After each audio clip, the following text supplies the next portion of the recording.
بسم اللہ الرحمن الرحیم۔ صحیح بخاری حدیث نمبر 83۔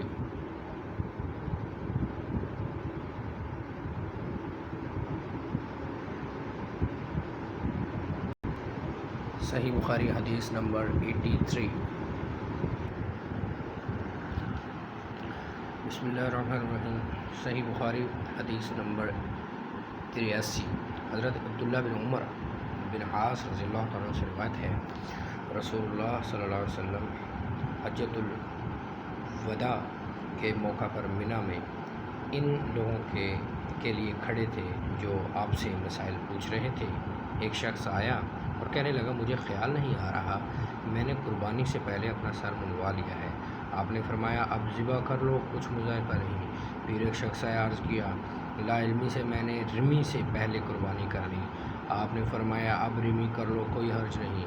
عبداللہ بن عمر رضی اللہ تعالیٰ عنہ کہتے ہیں، اس دن آپ سے جس بات کی بابت پوچھا گیا وہ کسی نے پہلے کر لی یا بعد میں، تو آپ نے فرمایا، اب کر لو، کچھ حرج نہیں۔